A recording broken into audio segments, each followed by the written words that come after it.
Okay, so ready to uh, dive into this whole think in English, ditch translating thing. Yeah, let's do it. We've got those notes, right, from that Easy English Talk video on YouTube. Yeah? I mean, well, honestly, some of their tips are kind of mind-blowing, right? Like, Uh-huh. you know how we always talk about that feeling of getting stuck translating in your head before you can actually, speak? Really? I think they might be onto something with this whole idea of, like, rewiring your brain. It is fascinating, though, right? Oh, yeah. How much we kind of underestimate the impact of our native language on learning a new one. Yeah. It's like our brains are just wired, to follow that one specific path. Right. And then suddenly we're trying to make them go down this totally different route. You know what I mean? Yeah. No wonder it feels so clunky sometimes. Oh, absolutely. Yeah. And that's exactly what they're talking about in the video, right? Like Yeah. you're in a conversation and there's that awkward pause and because your brain is like frantically trying to translate every single word before you can even think about responding. Oh, yeah. And by the time you've kind of figured it out and everyone's moved on and you're like, wait,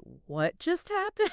I've been there. Totally. And you have this great example in the video, too. Oh, yeah.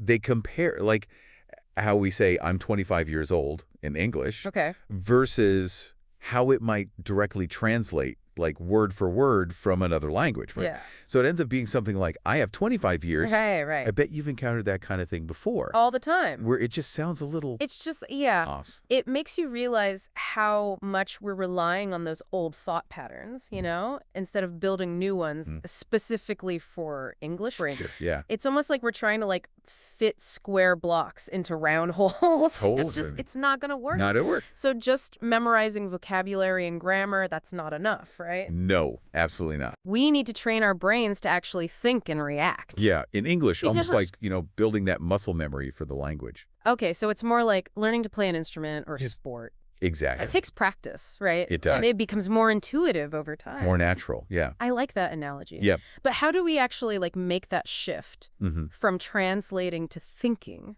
Right. There were 5 steps in the video, right? Yes, there are 5 steps. Okay, so But before we get to those, I think it's important to understand the difference okay.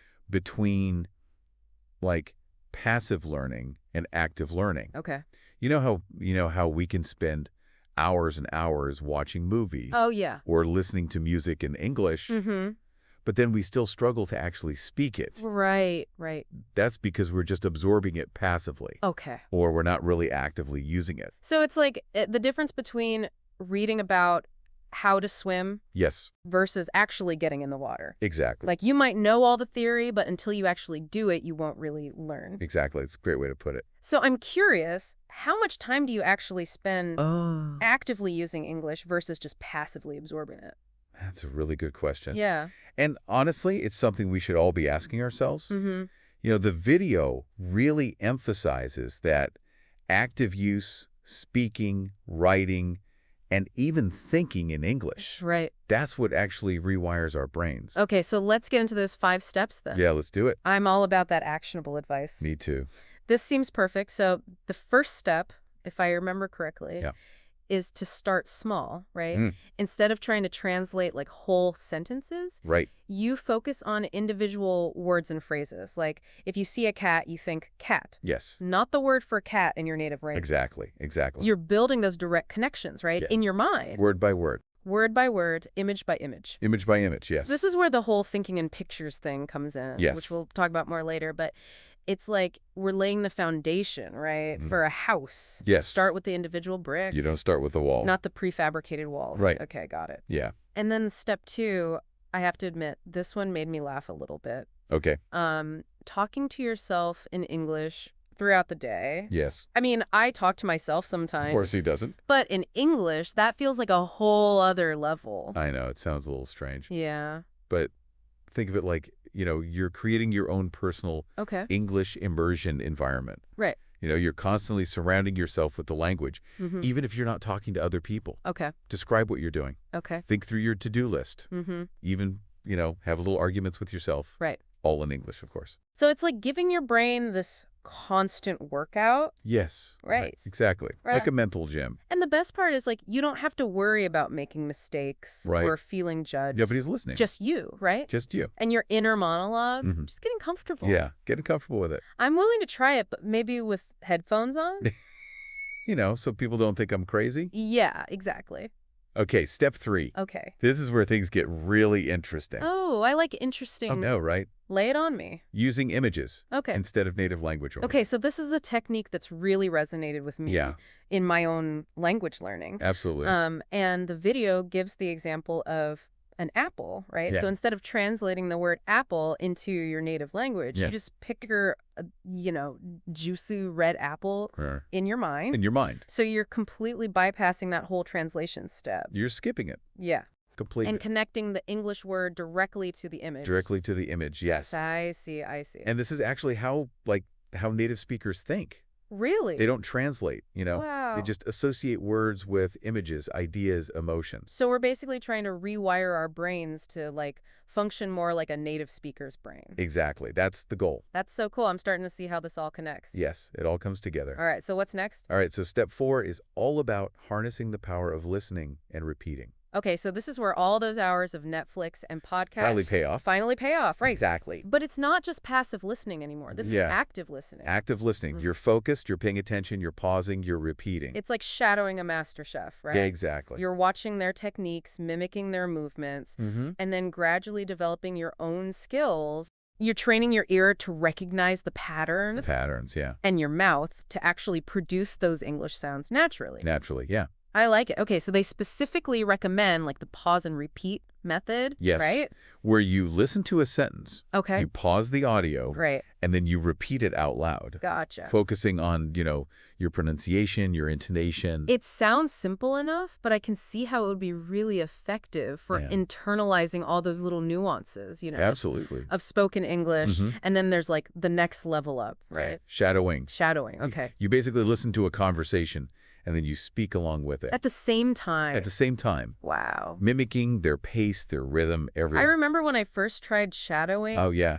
I felt so awkward. I was just this robot, just mimicking. I know. It's strange at first. But after a while, it actually became kind of fun. It was Yeah. like a vocal workout. Yeah, it is. And I did notice a difference, I think, in my pronunciation Yeah, and true. fluency. Yeah. So it really pushes you to to stay present with the language. Yeah, Right? yeah, really actively engaging. I'm going to actively Okay, engage. so then the final step, is all about Putting it all together. putting it all together. And actually Just be very- speaking with others. Yes. This is where the rubber kinks the road. It could be scary. Oh, for sure. Yeah, But there are so many ways to practice now, right? so many ways. Yeah. Like language exchange partner. Online communities. Online communities. Even AI chatbots. Even AI. Yeah. So, The key is to, find that safe and supportive environment yeah, where you can practice without feeling judged. right. It's about building confidence and fluency. And Jason and Julia, they make a really good point that Yes. fluency is not about perfection. It's Without about confidence. Yeah. And that's something I think we all forget sometimes. Yeah. We get so caught up in trying to be perfect Yeah. that we forget to actually enjoy the process Yes. of learning Communicating. and communicating. Yeah. So what are your thoughts on these 5 steps so far? I think what really stands out to me is how interconnected they are. Yeah. It's not just like these isolated techniques. Right. It's more like a holistic approach Oh, I like to that. rewiring your brain Yeah. for English. And that's where things get really exciting. I totally agree. It feels like we're building a foundation for Yes. something much bigger. Much bigger, yeah. And speaking of building, I think we're ready to move on to Yeah, let's dive into some even deeper strategies deeper for strategy. actually thinking in English. Naturally. Naturally. Let's do it. Let's go. Okay, so we've got those first 5 steps down. Right. Sort of like the foundation. Mhm.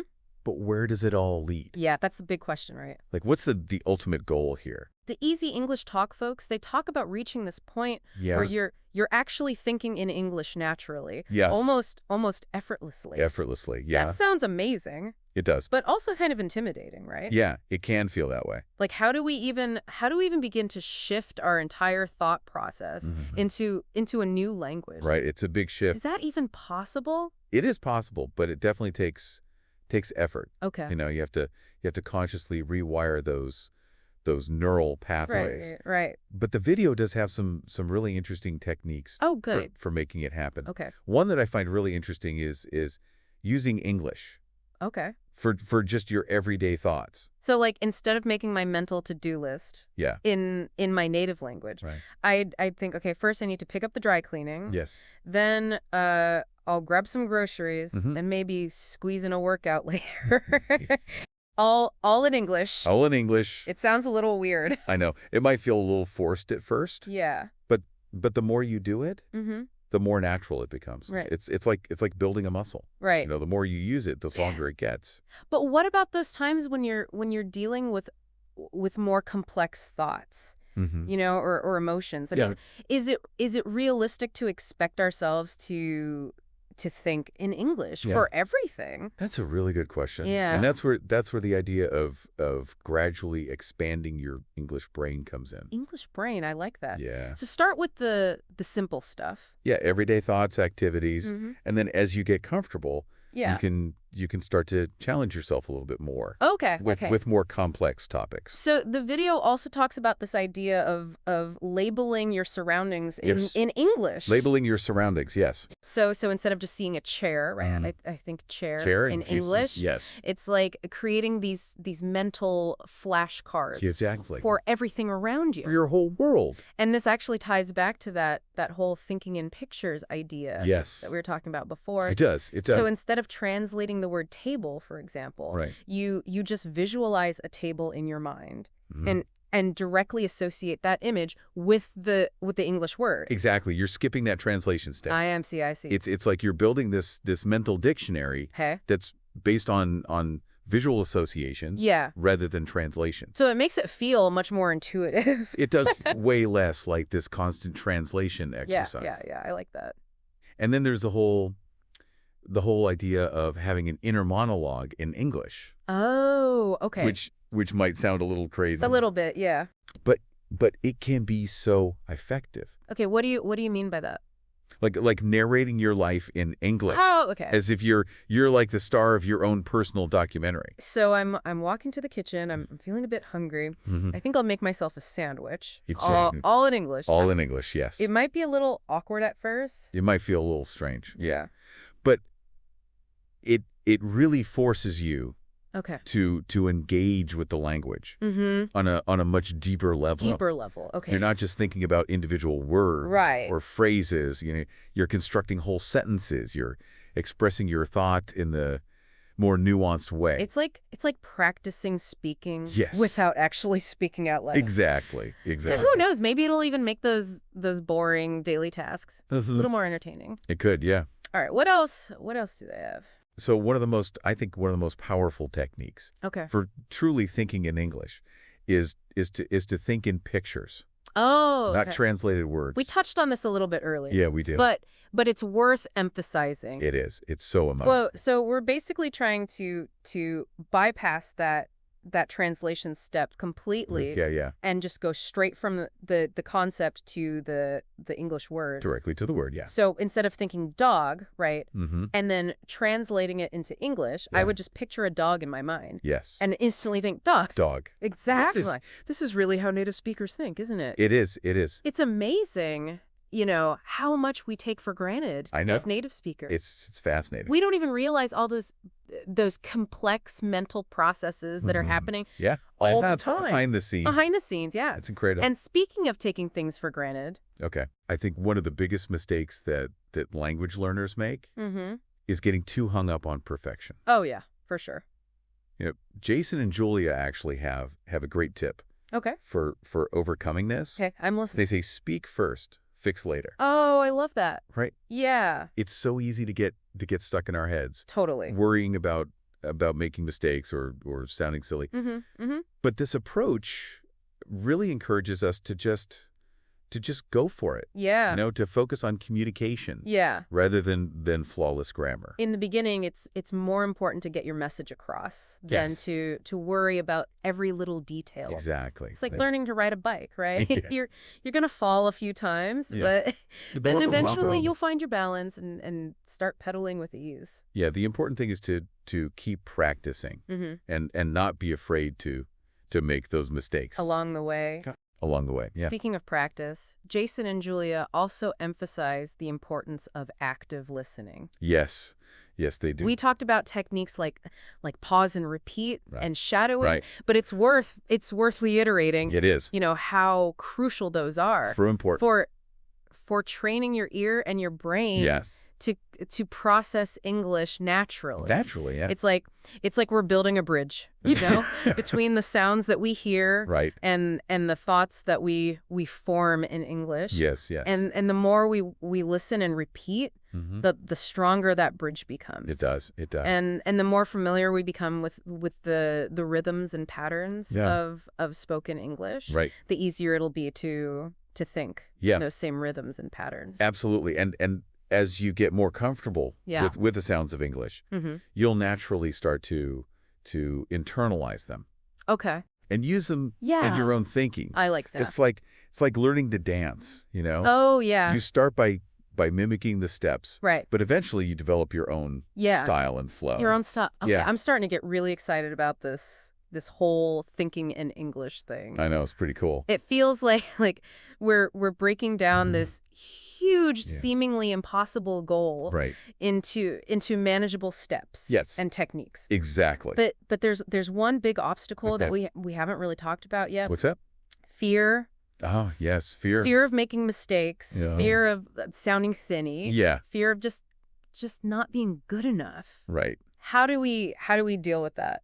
Fear is a natural part of the learning process, Right. especially when it comes to something as personal as language. Okay. But the good news is it's something that we can overcome. Okay, good. And that's where our next deep dive comes in. Oh, right. We could explore Jason and Julia's insights on conquering that fear and building the confidence to actually speak English fluently. All right, I'm ready for that. Let's do it. Okay, so let's talk about fear, though. Yeah, let's tackle that fear monster head on.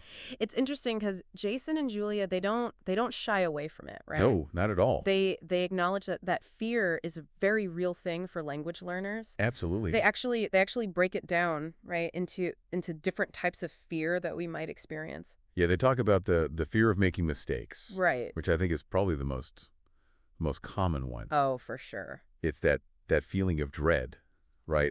That washes over you when you're about to speak, and you're just terrified of saying the wrong thing or messing up the grammar. And then there's the fear of sounding different because of your accent. Because of your accent, yeah. I know. I've definitely felt that one before. Oh yeah. Where you worry that people won't understand you, right? Or that they'll judge you for not sounding native enough. Yeah, absolutely. And sometimes it's not even about the specific mistakes, right? Or the accent. It's just this general feeling of not being good enough. Yeah. Like your English will never be fluent enough to really express yourself. Wow, they really hit the nail on the head. They do. With all those different types of fear. It's like they're reading our minds. I know, right? But how do we actually overcome these fears? Well, they offer some really practical advice, actually. Okay, good. And it's surprisingly simple, but powerful. Okay, I like simple and powerful. Yeah, so first they encourage us to to reframe our thinking about mistakes. Okay. So instead of seeing them as failures, right? We should view them as valuable learning opportunities. I love that. Yeah, it's so easy to get caught up in that negative self-talk. Oh yeah. When we make a mistake. Totally. But if we can shift our perspective and see it as a chance to learn and grow it, it takes away some of that pressure. And they also make a really great point about accents. They do. Everyone has an accent. Everyone. So even native speakers. Even native speakers. It's part of what makes your voice unique and interesting. So instead of trying to erase your accent, embrace it. Embrace it, yeah. That's such a liberating thought. It is. It is. I think sometimes we get so focused on trying to sound like someone else that we forget to appreciate our own unique voice. Yeah, for sure. And then when it comes to that feeling of not being good enough, right. Jason and Julia, they remind us that fluency is a journey. It's not a destination. It's not a destination. It's about progress, not perfection. Progress, not perfection. Yes. So instead of comparing ourselves to native speakers, yeah. or setting these unrealistic expectations, right. we should focus on celebrating our own achievements. Yeah, our own progress, no matter how small they may seem. So what are some practical things that we can do? Yeah, so they offer a bunch of great tips for building confidence. Okay. And the first one is to start small. Okay. Don't try to jump into these complex conversations right away. Right. Just begin with simple phrases, greetings, everyday interactions. That's a good reminder. Yeah. Sometimes we get so overwhelmed by the thought of speaking fluently, right, that we forget that even those small interactions can help us build confidence and get more comfortable using the language. Exactly. Another great tip is to practice with yourself first. Yeah. Talk to yourself in the mirror, record yourself speak. Yeah, listen back to it. And listen back to it. Identify areas where you can improve. So that's a good way to get comfortable with the sound of your own voice. Yes. Speaking English. And to practice without feeling self-conscious. Without feeling judged, yeah. And you can experiment, right? You can. With different phrases, different pronunciation, without worrying about making mistakes in front of other people. Absolutely. It's a safe space. They also talk about finding supportive speaking partners. They do. People who will encourage you. Yeah, correct you gently. And help you grow as a speaker. That's so important. It is. To have that safe and supportive environment. It makes a huge difference. To practice. It does. It does. It's about finding those people who will celebrate your successes and help you learn from your mistakes without making you feel judged. Exactly. All right. So what about this one? This one's kind of fun. Okay. Yeah. Fake it till you make it. Fake it till you make it. I love this one. So they suggest using confident body language. Yes, even if you don't feel confident. Right, even if you don't feel it on the inside. Yeah, on the inside. Stand up straight, smile, make eye contact, speak with energy. Project your voice. It's like tricking your brain. It is. Into feeling more confident, right? Yeah. And who knows, maybe after a while, that fake confidence will turn into real confidence. It could. It absolutely could. And finally, they remind us to focus on communication. Yes. Not perfection. Not perfection, yeah. The goal is to